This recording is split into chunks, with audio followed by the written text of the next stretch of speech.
বাংলা সাহিত্যের আকাশে যার কলমে ফুটে উঠেছে মানুষের সুখ দুঃখ, অভাব অনটন আর নিঃশব্দ যন্ত্রণা, সেই কালজয়ী কথাশিল্পী শরৎচন্দ্র চট্টোপাধ্যায়। আজ আমরা আপনাদের শোনাতে চলেছি তার হৃদয় ছোঁয়া গল্প মহেশ। একটি সাধারণ মানুষের জীবন সংগ্রাম, একটি অবলা পশুর নিঃশব্দ আর্তনাদ, আর মানুষের অন্তরের গভীর মানবিকতার এক করুণ ছবি। এই গল্প শুধু কাহিনী নয়, এ এক বাস্তব সমাজের দর্পণ, যেখানে ভালোবাসা, দারিদ্র্য আর অসহায়তার মিশেল আমাদের ভাবিয়ে তোলে। প্রিয় শ্রোতা বন্ধুরা, চোখ বন্ধ করে শেষ পর্যন্ত শুনুন আমাদের এই গল্প, আর মন দিয়ে অনুভব করুন শরৎচন্দ্রের অমর সৃষ্টি মহেশ। গ্রামের নাম কাশীপুর। গ্রাম ছোট, জমিদার আরও ছোট, তবু দাপটে তার প্রজারা টু শব্দটি করিতে পারে না, এমনই প্রতাপ। ছোট ছেলের জন্মতিথি পূজা। পূজা সারিয়া তর্করত্ন দ্বিপ্রহর বেলায় বাটি ফিরিতেছিলেন। বৈশাখ শেষ হইয়া আসে, কিন্তু মেঘের ছায়াটুকু কোথাও নাই। অনাবৃষ্টির আকাশ হইতে যেন আগুন ঝরিয়া পড়িতেছে। সম্মুখের দিগন্তজোড়া মাঠখানা জ্বলিয়া পুড়িয়া ফুটি ফাটা হইয়া আছে, আর সেই লক্ষ্য ফাটল দিয়ে ধরিত্রীর বুকের রক্ত নিরন্তর ধোঁয়া হইয়া উড়িয়া যাইতেছে। অগ্নিশিখার মতো তাহাদের সর্পিল ঊর্ধ্বগতির প্রতি চাহিয়া থাকিলে মাথা ঝিমঝিম করে, যেন নেশা লাগে। ইহারে সীমানায় পথের ধারে গফুর জোলার বাড়ি। তাহার মাটির প্রাচীর পড়িয়া গিয়া প্রাঙ্গণ আসিয়া পথে মিশে আছে, এবং অন্তঃপুরের লজ্জাসম্ভ্রম পথিকের করুণায় আত্মসমর্পণ করিয়া নিশ্চিন্ত হইয়াছে। পথের ধারে একটা পিটালি গাছের ছায়ায় দাঁড়াইয়া তর্করত্ন উচ্চকণ্ঠে ডাক দিলেন, ওরে ও গড়া, বলি ঘরে আছিস?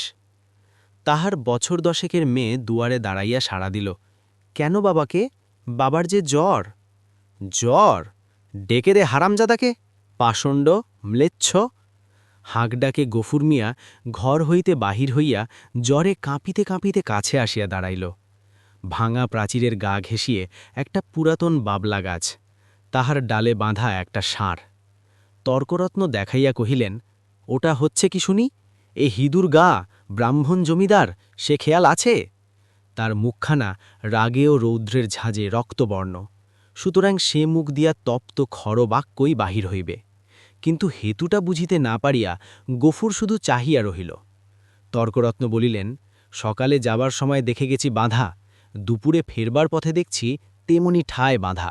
গোহত্যা হলে যে কর্তা তোকে জ্যাঁত কবর দেবে, সে বামুন নয়।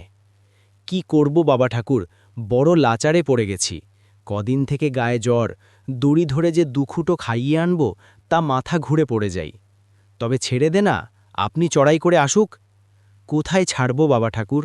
লোকের ধান এখনও সব ঝাড়া হয়নি, খামারে পড়ে। খড় এখনও গাঁদি দেওয়া হয়নি। মাঠের আলগুলো সব জ্বলে গেল, কোথাও একমুঠো ঘাস নেই। কার ধানে মুখ দেবে, কার গাঁদা ফেরে খাবে, কেমনে ছাড়ি বাবা ঠাকুর? তর্করত্নে একটু নরম হইয়া কহিলেন, না ছাড়িস তো ঠান্ডায় কোথাও বেঁধে দিয়ে দুয়াটি বিচুলি ফেলে দে না ততক্ষণ, চিবক। তোর মেয়ে ভাত রাঁধেনি, ফ্যানে জলে দে না এক গামলা, থাক। গফুর জবাব দিল না। নিরুপায়ের মতো তর্করত্নের মুখের পানে চাহিয়া তাহার নিজের মুখ দিয়ে শুধু একটা দীর্ঘ নিঃশ্বাস বাহির হইয়া আসিল। তর্করত্ন বলিলেন, তাও নেই বুঝি? কি করলি খর? ভাগে এবার যা পেলি সমস্ত বেচে পেটায় নম? গরুটার জন্য একাটি ফেলে রাখতে নেই? ব্যাটা কসাই। এই নিষ্ঠুর অভিযোগে গফুরের যেন বাক্যরোধ হইয়া গেল। ক্ষণেক পরে ধীরে ধীরে কহিল, কাহনখানেক খড় এবার ভাগে পেয়েছিলাম, কিন্তু গ্যালসনের বকেয়া বলে কর্তামশাই সব ধরে রাখলেন। কেঁদে কুটে হাতে পায়ে পড়ে বললাম, বাবুমশাই, হাকিম তুমি, তোমার রাজত্বি ছেড়ে আর পালাবো কোথায়? আমাকে ৫-১০ বিচুলিও না হয় বাও। চালে খড় নেই, একখানি ঘর, বাপবেটিতে থাকি, তাও না হয় তালপাতার গুজাগাজা দিয়ে এ বর্ষাটা কাটিয়ে দেব, কিন্তু না খেতে পেয়ে আমার মহেশ মরে যাবে। তর্করত্ন হাসিয়া কহিলেন, ইস, সাধ করে আবার নাম রাখা হয়েছে মহেশ, হেসে বাঁচিনে। কিন্তু এ বিদ্রূপ গফুরের কানে গেল না। সে বলিতে লাগিল, কিন্তু হাকিমের দয়া হল না। মাস দুয়েক খোরাকের মতো ধান দুটি আমাদের দিলেন, কিন্তু বেবাক খড় সরকারে গাঁদা হয়ে গেল, ও আমার কুটোটি পেলে না। বলিতে বলিতে কণ্ঠস্বর তাহার অশ্রুভারে ভারী হইয়া উঠিল। কিন্তু তর্করত্নের তাহাতে করুণার উদয় হল না। কহিলেন, আচ্ছা মানুষ তো তুই, খেয়ে রেখেছিস দিবিনে? জমিদার কি তোকে ঘর থেকে খাওয়াবে নাকি? তোরা তো রাম রাজত্বে বাস করিস, ছোট লোক কিনা, তাই তার নিন্দে করে মরিস। গফুর লজ্জিত হইয়া বলিল, নিন্দে করব কেন বাবা ঠাকুর? নিন্দে তার আমরা করি নে, কিন্তু কোথা থেকে দিই তো বলো তো? বিঘে চারেক জমি ভাগে করি, কিন্তু উপরি উপরি দূষণ অজন্মা। মাঠের ধান মাঠেই শুকিয়ে গেল। বাপ বেটিতে দুবেলা দুটো পেট ভরে খেতে পর্যন্ত পাইনে। ঘরের পানে চেয়ে দেখো, বৃষ্টি বাদলে মেয়েটাকে নিয়ে কোণে বসে রাত কাটাই, পা ছড়িয়ে শোবার ঠাঁই মেলে না। মহেশকে একবার তাকিয়ে দেখো, পাঁজর গোনা যাচ্ছে। দাও না ঠাকুর মশাই, কাহন 2 ধার, গরুটাকে 2 দিন পেট পুড়ে খেতে দিই। বলিতে বলিতেই সে ধপ করিয়া ব্রাহ্মণের পায়ের কাছে বসিয়া পড়িল। তর্করত্ন তীরবৎ দুপা পিছাইয়া গিয়া কহিলেন, মর, ছুঁয়ে ফেলবি নাকি? না বাবা ঠাকুর, ছোবো কেন, ছোবো না, কিন্তু দাও এবার আমাকে কাহন 2 খড়। তোমার 4-4টে গাঁদা সেদিন দেখে এসেছি, কটি দিলে তুমি টেরও পারে না। আমরা না খেয়ে মরি, খেতি নেই, কিন্তু ও আমার অবলা জীব, কথা বলতে পারে না, শুধু চেয়ে থাকে আর চোখ দিয়ে জল পড়ে। তর্করত্ন কহিল, ধার নিবি, সুদবি কি করে শুনি?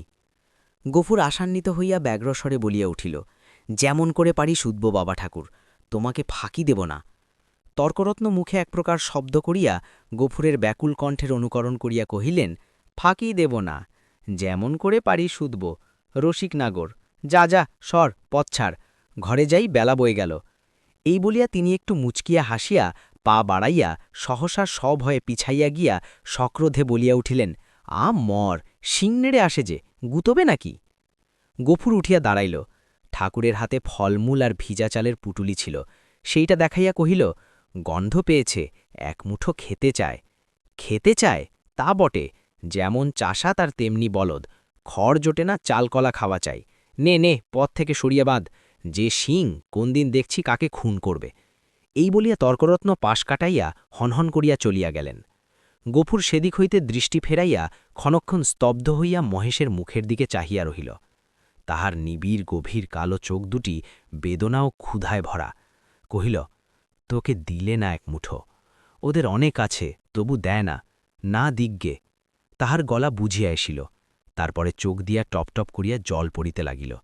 কাছে আসিয়া নীরবে ধীরে ধীরে তাহার গলায় মাথায় পিঠে হাত বুলাইয়া দিতে দিতে চুপি চুপি বলিতে লাগিল, মহেশ, তুই আমার ছেলে, তুই আমাদের 8 সন প্রীতিপালন করে বুড়ো হয়েছিস, তোকে আমি পেট পুড়ে খেতে দিতে পারিনে, কিন্তু তুই তো জানিস তোকে আমি কত ভালোবাসি। মহেশ প্রত্যুত্তরে শুধু গলা বাড়াইয়া আরামে চোখ বুজিয়া রহিল।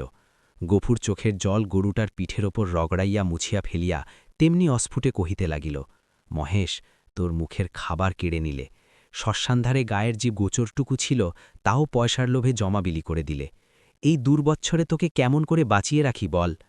ছেড়ে দিলে তুই পরের গাদা ফেড়ে খাবি, মানুষের কলাগাছে মুখ দিবি, তোকে নিয়ে আমি কি করি? গায়ে আর তোর জোর নেই, দেশের কেউ তোকে চায় না, লোকে বলে তোকে গোহাটায় বেচে ফেলতে। কথাটা মনে মনে উচ্চারণ করিয়াই আবার তার দুচোখ বাহিয়া টপ টপ করিয়া জল পড়িতে লাগিল। হাত দিয়া মুছিয়া ফেলিয়া গফুর একবার এদিকে ওদিকে চাহিল, তারপরে ভাঙা ঘরের পিছন হইতে কতকটা পুরানো বিবর্ণ খড় আনিয়া মহেশের মুখের কাছে রেখে দিয়ে আস্তে আস্তে কহিল, নে, শিগগির করে একটু খেয়ে নে বাবা, দেরি হলে আবার। বাবা? কেন মা? ভাত খাবে, এসো। এই বলিয়া আমিনা ঘর হইতে দুয়ারে এসে দাঁড়াইল। এক মুহূর্ত চাহিয়া থাকিয়া কহিল, মহেশকে আবার চালের ফেড়ে খড় দিয়েছ বাবা? ঠিক এই ভয়ই সে করিতেছিল। লজ্জিত হইয়া বলিল, পুরানো পচা খড় মা, আপনিই ঝরে যাচ্ছিল, কিন্তু আমি যে ভেতর থেকে শুনতে পেলাম বাবা, তুমি টেনে বার করছ। না মা, ঠিক টেনে নয় বটে, কিন্তু দেওয়ালটা যে পড়ে যাবে বাবা। গফুর চুপ করিয়া রহিল। একটিমাত্র ঘর ছাড়া যে আর সবই গেছে এবং এমন ধারা করিলে আগামী বর্ষায় ইহাও টিকবে না, একথা তাহার নিজের চেয়ে আর কে বেশি জানে। অথচ এই উপায়েই বা কটা দিন চলে। মেয়ে কহিল, হাত ধুয়ে ভাত খাবে, এসো বাবা, আমি বেড়ে দিয়েছি। গফুর কহিল, ফ্যানটুকু দে তো মা, একেবারে খাইয়ে দিয়ে যাই। ফ্যান যে আজ নেই বাবা, হাড়িতেই মরে গেছে। নেই? গফুর নীরব হইয়া রহিল। দুঃখের দিনে এইটুকুও যে নষ্ট করা যায় না, এই 10 বছরের মেয়েটাও তাহা বুঝিয়াছে। হাত ধুইয়া সে ঘরের মধ্যে গিয়া দাঁড়াইল। একটা পিতলের থালায় পিতার সাকান্ন সাজাইয়া দিয়া কন্যা নিজের জন্যে একখানি মাটির শানকিতে ভাত বাড়াইয়া লইলাছে। চাহিয়া চাহিয়া গফুর আস্তে আস্তে কহিল, আমিনা, আমার যে আবার শীত করে মা, জ্বর গায়ে খাওয়া কি ভালো? আমিনা উদ্বিগ্ন মুখে কহিল, কিন্তু তখন যে বললে বড় খিদে পেয়েছে। তখন হয়তো জ্বর ছিল না মা, তাহলে তুলে রেখে দিই, সাজের বেলা খেও। গফুর মাথা নাড়িয়া বলিল, কিন্তু ঠান্ড ভাত খেলে যে অসুখ বাড়বে আমিনা। তাহলে? গফুর কত কি যেন চিন্তা করিয়া হঠাৎ এই সমস্যার মীমাংসা করিয়া ফেলিল। কহিল, এক কাজ করো না মা, মহেশকে না হয় ধরে দিয়ায়, তখন রাতের বেলা আমাকে এক মুঠো ফুটিয়ে দিতে পারবি আমিনা? প্রত্যুত্তরে আমিনা মুখ তুলিয়া ক্ষণকাল চুপ করিয়া গফুরের মুখের দিকে চাহিয়া রহিল। তারপরে মাথা নিচু করিয়া ধীরে ধীরে ঘাড় নাড়িয়া কহিল, পারব বাবা। গফুরের মুখ রাঙা হইয়া উঠিল। পিতা ও কন্যার মাঝখানে এই যে একটুখানি ছলনার অভিনয় হইয়া গেল, তাহা এই দুটি প্রাণী ছাড়া আরও একজন বোধ করি অন্তরিক্ষে থাকিয়া লক্ষ্য করিলেন। ৫-৭ দিন পরে একদিন পীড়িত গফুর চিন্তিত মুখে দাওয়ায় বসিয়াছিল। তাহার মহেশ কাল হইতে এখন পর্যন্ত ঘরে ফিরে নাই। নিজে সে শক্তিহীন, তাই আমিনা সকাল হইতে সর্বত্র খুঁজিয়া বেড়াইতেছে। পড়ন্ত বেলায় সে ফিরিয়া আসিয়া বলিল, শুনেছ বাবা, মানিক ঘোষেরা মহেশকে আমাদের থানায় দিয়েছে। গফুর কহিল, দূর পাগলি। হাঁ বাবা, সত্যি। তাদের চাকর বললে তোর বাপকে বলগে যা দরিয়াপুরের খোঁয়াড়ে খুঁজতে। কি করেছিল সে? তাদের বাগানে ঢুকে গাছপালা নষ্ট করেছে বাবা। গফুর স্তব্ধ হইরা বসিয়া রহিল। মহেশের সম্বন্ধে সে মনে মনে বহু প্রকার দুর্ঘটনা কল্পনা করিয়াছিল, কিন্তু এ আশঙ্কা ছিল না। সে যেমন নিরীহ, তেমনি গরিব, সুতরাং প্রতিবেশী কেহ তাহাকে এত বড় শাস্তি দিতে পারে এ ভয় তাহার হয় নাই। বিশেষত মানিক ঘোষ, গোব্রাহ্মণে ভুক্তি তাহার এ অঞ্চলে বিখ্যাত। মেয়ে কহিল, বেলা যে পড়ে এলো বাবা, মহেশকে আনতে যাবে না? গফুর বলিল, না। কিন্তু তারা যে বললে ৩ দিন হলেই পুলিশের লোক তাকে গোহাটায় বেচে ফেলবে। গফুর কহিল, ফেলুককে। গোহাটা বস্তুটা যে ঠিক কি আমিনা তাহা জানিত না, কিন্তু মহেশের সম্পর্কে ইহার উল্লেখ মাত্রেই তাহার পিতা যে কিরূপ বিচলিত হইয়া উঠিত ইহা সে বহুবার লক্ষ্য করিয়াছে। কিন্তু আজ সে আর কোনো কথা না কহিয়া আস্তে আস্তে চলিয়া গেল। রাত্রের অন্ধকারে লুকাইয়া গফুর বংশীর দোকানে আসিয়া কহিল, খুড়ো, একটা টাকা দিতে হবে। এই বলিয়া সে তাহার পিতলের থালাটি বসিবার মাচার নিচে রাখিয়া দিল। এই বস্তুটির ওজন ইত্যাদি বংশীর সুপরিচিত। বছর দুয়ের মধ্যে সে বার পাঁচে ইহাকে বন্ধক রাখিয়া একটি করিয়া টাকা দিয়াছে। অতএব আজও আপত্তি করিল না। পরদিন যথাস্থানে আবার মহেশকে দেখা গেল। সেই বাবলাতলা, সেই দড়ি, সেই খুঁটা, সেই তৃণহীন শূন্য আধার, সেই ক্ষুধার্তুর কালো চোখের সজল উৎসুক দৃষ্টি। একজন বুড়া গোছের মুসলমান তাহাকে অত্যন্ত তীব্র চক্ষু দিয়া পর্যবেক্ষণ করিতেছিল। অদূরে একধারে ২ হাঁটু জড়ো করিয়া গফুর মিয়া চুপ করিয়া বসিয়াছিল।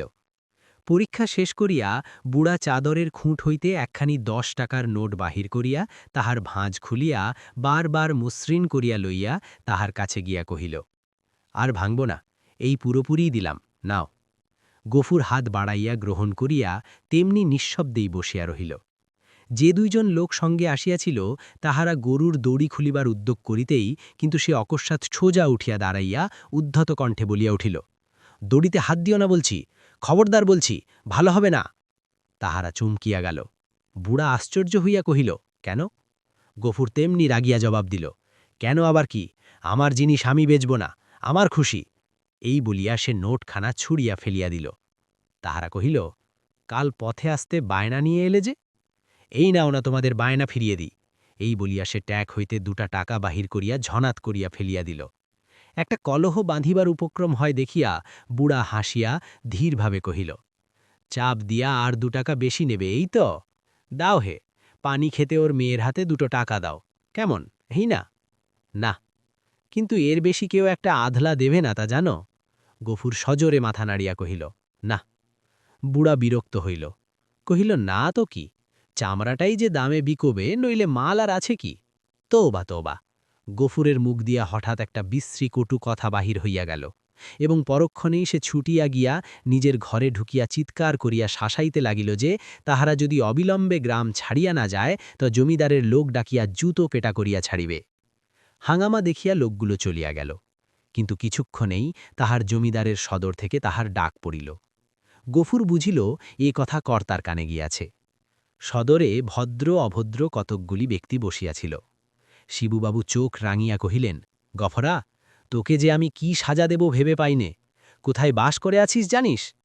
গফুর হাত জোড় করিয়া কহিল, জানি, আমরা খেতে পাইনে, নইলে আজ আপনি যা জরিমানা করতেন আমি না করতাম না। সকলেই বিস্মিত হইল। এই লোকটাকে জেদি এবং বদমেজাজি বলিয়াই তাহারা জানিত। সে কাঁদ কাঁদ হইয়া কহিল, এমন কাজ আর কখনো করব না কর্তা। এই বলিয়া সে নিজের 2 হাত দিয়া নিজের 2 কান মলিল এবং প্রাঙ্গণের একদিক হইতে আরেক দিক পর্যন্ত নাক্ষত দিয়া উঠিয়া দাঁড়াইল। শিবুবাবু সদয়কণ্ঠে কহিলেন, আচ্ছা যা হয়েছে, আর কখনো এসব মতিবুদ্ধি করিস নে। বিবরণ শুনিয়া সকলেই কণ্টকিত হইয়া উঠিলেন। এবং এই মহাপাতক যে শুধু কর্তার পুণ্য প্রভাবেও শাসন ভয়েই নিবারিত হইয়াছে, সে বিষয়ে কাহারও সংশয় মাত্র রহিল না। তর্করত্ন উপস্থিত ছিলেন। তিনি গো শব্দের শাস্ত্রীয় ব্যাখ্যা করিলেন এবং যে জন্য এই ধর্মজ্ঞানহীন ম্লেচ্ছ জাতিকে গ্রামের ত্রিসীমানায় বসবাস করিতে দেওয়া নিষিদ্ধ, তাহা প্রকাশ করিয়া সকলের জ্ঞাননেত্র বিকশিত করিয়া দিলেন। গফুর একটা কথার জবাব দিল না। যথার্থ প্রাপ্য মনে করিয়া অপমান ও সকল তিরস্কার সবিনয় মাথা পাতিয়া লইয়া প্রসন্ন চিত্তে ঘরে ফিরিয়া আসিল। প্রতিবেশীদের গৃহ হইতে ফ্যান চাহিয়া আনিয়া মহেশকে খাওয়াইল এবং তাহার গায়ে মাথায় ও শিঙে বারংবার হাত বুলাইয়া অস্ফুটে কত কথাই বলিতে লাগিল। জ্যৈষ্ঠ শেষ হইয়া আসিল। রুদ্রের যে মূর্তি একদিন শেষ বৈশাখের আত্মপ্রকাশ করিয়াছিল, সে যে কত ভীষণ, কত বড় কঠোর হইয়া উঠিতে পারে, তাহা আজিকার আকাশের প্রতি না চাহিলে উপলব্ধি করাই যায় না। কোথাও যেন করুণার আভাস পর্যন্ত নাই। কখনো এরূপের লেশমাত্র পরিবর্তন হইতে পারে? আবার কোন দিন এ আকাশ মেঘভারে স্নিগ্ধ সজল হইয়া দেখা দিতে পারে, আজ এ কথা ভাবিতেও যেন ভয় হয়। মনে হয় সমস্ত প্রজ্জ্বলিত নভস্থল ব্যাপিয়া যে অগ্নি অহরহ ঝরিতেছে, ইহার অন্ত নাই, সমাপ্তি নাই। সমস্ত নিঃশেষে দগ্ধ হইয়া না গেলে এ আর থামিবে না। এমনি দিনে দ্বিপ্রহর বেলায় গফুর ঘরে ফিরিয়া আসিল। পরের দ্বারে জনমজুর খাটা তাহার অভ্যাস নয় এবং মাত্র দিন 4-5 তাহার জ্বর থামিয়াছে, কিন্তু দেহ যেমন দুর্বল তেমনি শ্রান্ত। তবু আজ সে কাজের সন্ধানে বাহির হইয়াছিল। কিন্তু এই প্রচণ্ড রৌদ্র কেবল তাহার মাথার ওপর দিয়াই গিয়াছে, আর কোনো ফল হয় নাই। ক্ষুধায়, পিপাসায় ও ক্লান্তিতে সে প্রায় অন্ধকার দেখিতেছিল। প্রাঙ্গণে দাঁড়াইয়া ডাক দিল, আমিনা, ভাত হয়েছে রে? মেয়ে ঘর হইতে আস্তে আস্তে বাহির হইয়া নিরুত্তরে খুঁটি ধরিয়া দাঁড়াইল। জবাব না পাইয়া গফু চেঁচাইয়া কহিল, হয়েছে ভাত? কি বললি, হয়নি? কেন শুনি? চাল নেই বাবা। চাল নেই? সকালে আমাকে বলিস পিচানো? তোমাকে রাত্রিরে যে বলেছিলুম? রাত্রিরে বললে কারোর মনে থাকে? নিজের কর্কশ কণ্ঠে ক্রোধ তাহার দ্বিগুণ বাড়িয়া গেল। মুখ অধিকতর বিকৃত করিয়া বলিয়া উঠিল, চাল থাকবে কি করে? রোগাবাপ থাক আর না থাক, বুড়ো মেয়ে 4-5 বার করে ভাত গিলবি। এবার থেকে চাল আমি কুলুপ বন্ধ করে বাইরে যাব। দে 1 ঘটি জল দে। তেষ্টায় বুক ফেটে গেল। বল, তাও নেই। আমিনা তেমনি অধমুখে দাঁড়াইয়া রহিল। কয়েক মুহূর্ত অপেক্ষা করিয়া যখন বুঝিল গৃহে তৃষ্ণার জল পর্যন্ত নাই, তখন সে আর আত্মসংবরণ করিতে পারিল না। দ্রুতপদে কাছে গিয়া ঠাস করে সশব্দে তাহার গালে এক চড় কষিয়া দিয়া কহিল, মুখ পোড়া হারামজাদা মেয়ে, সারাদিন তুই করিস কি? এত লোকে মরে, তুই মরিস নে। মেয়ে কথাটি কহিল না। মা মরা এই মেয়েটিকে সে যে কি করিয়া মানুষ করিয়াছে সে কেবল সেই জানে। তাহার মনে পড়িল, এ তাহার স্নেহশীলা, কর্মপরায়ণা, শান্ত মেয়েটির কোনো দোষ নাই। ক্ষেতের সামান্য ধান কয়টি ফুরানোর পর্যন্ত তাহাদের পেট ভরিয়া দুবেলা অন্ন জুটে না। কোনোদিন একবেলা, কোনোদিন বা তাহাও নয়। দিনে 5-6 বার ভাত খাওয়া যেমন অসম্ভব তেমনি মিথ্যা। এবং পিপাসার জল না থাকার হেতুও তাহার অবিদিত নয়। গ্রামে যে 2-3টে পুষ্করিণী আছে, তাহা একেবারে শুষ্ক। শিবচরণবাবুর খিড়কির পুকুরে যা একটু জল আছে, তাহা সাধারণে পায় না। অন্যান্য জলাশয়ের মাঝখানে 2-1টা গর্ত খুঁড়িয়া যাহা কিছু জল সঞ্চিত হয়, তাহাতে যেমন কাড়ি কাড়ি তেমনি ভিড়। বিশেষত মুসলমান বলিয়া এই ছোট মেয়েটা তা কাছেই ঘেঁষিতে পারে না। ঘণ্টার পর ঘণ্টা দূরে দাঁড়াইয়া বহু অনুনয় বিনয়ে কেহ দয়া করিয়া যদি তাহার পাত্রে ঢালিয়া দেয়, সেইটুকুই সে ঘরে আনে। এ সমস্তই সে জানে। হয়তো আজ জল ছিল না, কিংবা কাড়াকাড়ির মাঝখানে কেহ মেয়েকে তাহার কৃপা করিবার অবসর পায় নাই, এমনিই কিছু একটা হইয়া থাকিবে নিশ্চয় বুঝিয়া তাহার নিজের চোখেও জল ভরিয়া আসিল। এমনি সময়ে জমিদারের পিয়াদা যমদূতের ন্যায় আসিয়া প্রাঙ্গণে দাঁড়াইল। চিৎকার করিয়া ডাকিল, গফুর, ঘরে আছিস? গফুর তিক্ত কণ্ঠে সাড়া দিয়া কহিল, আছি, কেন? বাবুমশাই ডাকছেন, আয়। গফুর কহিল, আমার খাওয়া দাওয়া হয়নি, পরে যাব। এত বড় স্পর্ধা পিয়াদার সহ্য হইল না। সে কুৎসিত একটা সম্বোধন করিয়া কহিল, বাবুর হুকুম জুতো মারতে মারতে টেনে নিয়ে যেতে। গফুর দ্বিতীয়বার আত্মবিস্মৃত হইল। সেও একটা দুর্বাক্য উচ্চারণ করিয়া কহিল, মহারানীর রাজত্বে কেউ কারো গোলাম নয়, খাজনা দিয়ে বাস করি, আমি যাব না। কিন্তু সংসারে অত ক্ষুদ্রের অত বড় দোহাই দেওয়া শুধু বিফল নয়, বিপদের কারণ। রক্ষা এই যে অত ক্ষীণকণ্ঠ অত বড় কানে গিয়া পৌঁছয় না, না হইলে তাহার মুখের অন্ন ও চোখের নিদ্রা দুই ঘুচিয়া যাইত।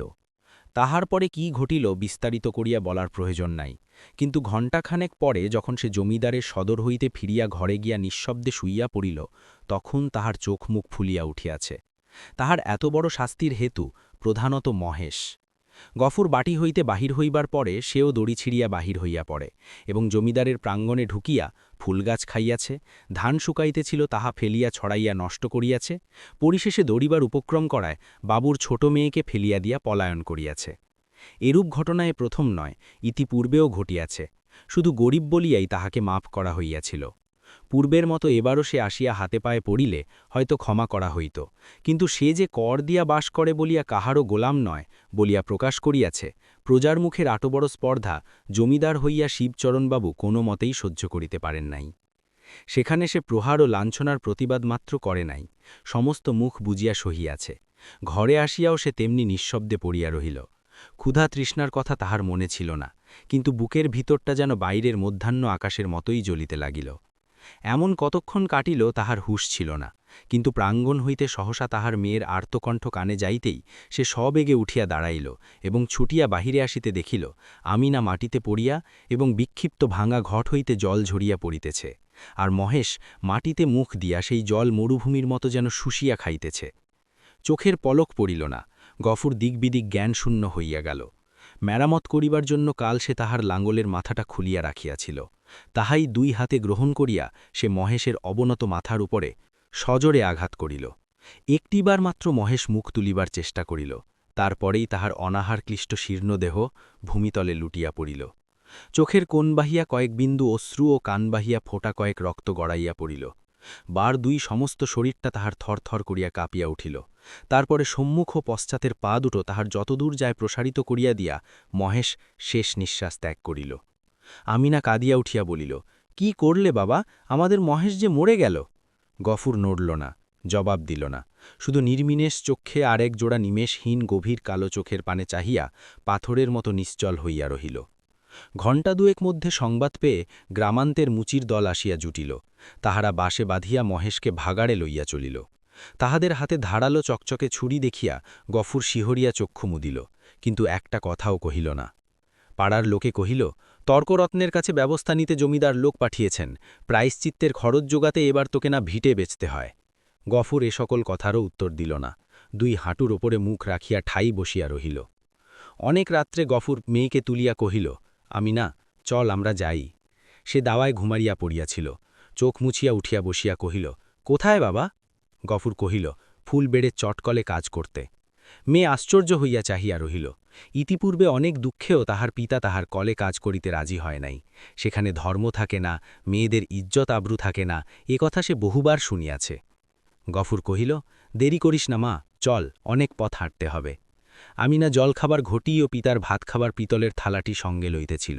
গফুর নিষেধ করিল, ওসব থাক মা, ওতে আমার মহেশের প্রায়শ্চিত্ত হবে। অন্ধকার গভীর নিশীথে সে মেয়ের হাত ধইয়া বাহির হইল।